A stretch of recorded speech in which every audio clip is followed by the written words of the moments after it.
નમસ્કાર બળકોમાં આજે આપ સૌનું સ્વાગત છે। મુન્ની હો ગઈ બદનામ એવું તો આપણે બધાએ સાંભળ્યું હતું, પણ અત્યારે દાદાની સરકારને બદનામ કરવાનું સૌથી મોટું ષડયંત્ર ચાલી રહ્યું હોય તેવું રોજબરોજના સમાચારોમાં જોવા મળે છે। આજે અરવલ્લી જિલ્લાના બાયડ તાલુકાના પ્રતિનિધિ અમારી સાથે છે।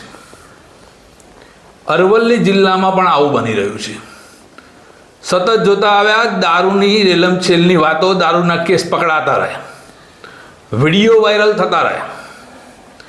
અમે સિંગની પણ વાત કરી હતી, પણ આજે એક મોટા કૌભાંડની વાત થઈ છે। હા, સિંચાઈને લગતા કૌભાંડની વાત થઈ છે। રોજ પોલ ખુલતા જાય છે, સરકાર બદનામ થતી જાય છે।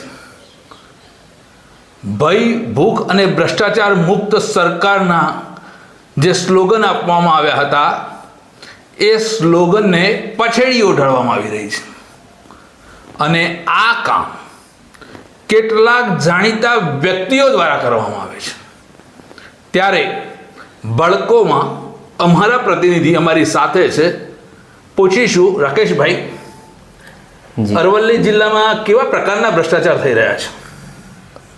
હાલમાં જ અમે જે માહિતી મળી છે અને અમે સ્થળ તપાસ પણ કરી છે। અરવલ્લી જિલ્લા પંચાયત સિંચાઈ પંચાયત વિભાગ દ્વારા અરવલ્લી જિલ્લા બાયડ મેઘરજ ભિલોડા તાલુકામાં કરોડો રૂપિયાનું ચેકડેમ ઊંડા કરવા, રિપેરિંગ કરવા તેમજ તળાવ ઊંડા કરવાના બાબતે કરોડો રૂપિયાનું કૌભાંડ કરવામાં આવ્યું છે। અમે જાતે પણ આજે બાયડ તાલુકાના અહમદપુરા ગ્રામ પંચાયતના રામસી કંપા, તાલોદ ગ્રામ પંચાયત તેમજ પ્રોત્વેલ ના ચેકડેમોની મુલાકાત કરવામાં આવી છે અને તેની જાતે સ્થળ તપાસ કરવામાં આવી તો તે જોતાં જ આપણે પણ જોવા મળશે કે સરકારશ્રીના જે અધિકારીઓ તથા કોન્ટ્રાક્ટરોના મિલીભગતથી હજારો કરોડો રૂપિયાનું જે ભ્રષ્ટાચાર કરવામાં આવે છે। કરોડો રૂપિયાના ભ્રષ્ટાચારની વાત છે। બાયડ તાલુકાનું તાલોદ ગામ, રામસી કંપા, પ્રાંતવેલ જેવા ગામોની અંદર તળાવોમાં ભ્રષ્ટાચાર થઈ રહ્યો છે। એટલે એવું કહેવાય કે ભ્રષ્ટાચારના નામનો ખાડો ખોદાઈ રહ્યો છે।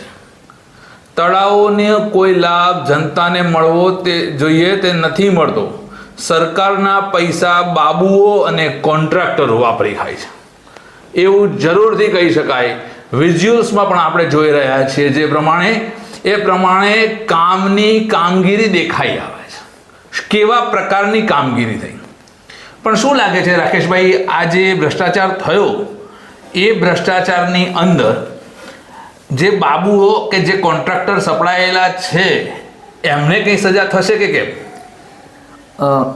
હા, અમે આજે જે રામસી કંપા ગામે પહોંચ્યા હતા ત્યારે અમે ત્યાંના સરપંચ પ્રેમિલાબેને ટેલિફોનિક સંપર્ક કર્યો હતો।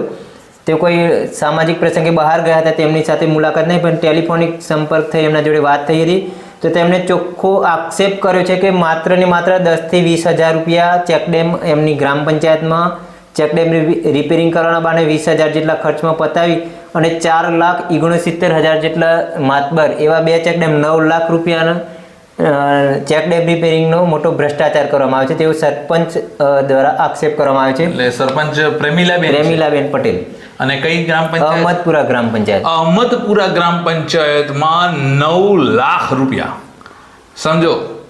અરે કોઈ દીકરીઓને ભણાવવા કોઈ શાળામાં આપ્યું હોય તો દીકરીઓનો ઉદ્ધાર થાય, પણ આ ભ્રષ્ટ બાબુઓ દ્વારા, આ ભ્રષ્ટ કોન્ટ્રાક્ટરો દ્વારા મિલીભગતથી માત્ર 20,000 રૂપિયામાં કામને સંકેલી લેવામાં આવ્યું અને સરકારના 9 લાખ રૂપિયા પડાવી લેવામાં આવે છે। અમે કોન્ટ્રાક્ટરનો પણ સંપર્ક કરવાના પ્રયત્ન કરીએ છીએ, કોન્ટ્રાક્ટરને પણ બતાવવાનો પ્રયત્ન કરી રહ્યા છે, પરંતુ કોઈ કારણસર કોન્ટ્રાક્ટર અમારા સંપર્કમાં આવી નથી રહ્યા। ત્યાંના બીજા જે અધિકારીઓ સિંચાઈ વિભાગના હોય અમારો ફોન ઉપાડી નથી રહ્યા। પરંતુ રાકેશભાઈ, આપણે બતાવીએ આવા જિલ્લામાં કેટલી જગ્યાએ આવું થતું હશે? અરવલ્લી જિલ્લા પંચાયતના જિલ્લા પંચાયત સદસ્ય જે ખુદ આક્ષેપ કર્યો છે કે અરવલ્લી જિલ્લામાં કરોડો રૂપિયાનું સિંચાઈ વિભાગ દ્વારા ભ્રષ્ટાચાર કર્યો. ખુદ શાસક પક્ષના જિલ્લા પંચાયતના સદસ્ય પણ એક્સેપ્ટ કર્યો છે. અને અમે આ બાબતે અરવલ્લી જિલ્લા પંચાયતના જે અધિકારી છે પરમાર સાહેબ, તેમને અમે સંપર્ક કર્યો હતો, પણ તે અમારો ફોન ઉપાડી શક્યા નથી. અધિકારી પરમાર સાહેબ પ્રતિનિધિનો ફોન ઉપાડતા નથી.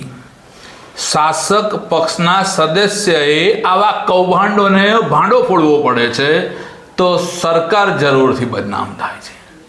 દાદા જો આ વિડીયો જોતા હોય, ગુજરાતના મુખ્યમંત્રી જો આ વિડીયો જોતા હોય, ગુજરાતના રેવન્યુ મિનિસ્ટર જો આ વિડીયો જોતા હોય, તો એમણે આ બાબતે પગલાં લેવા જોઈએ.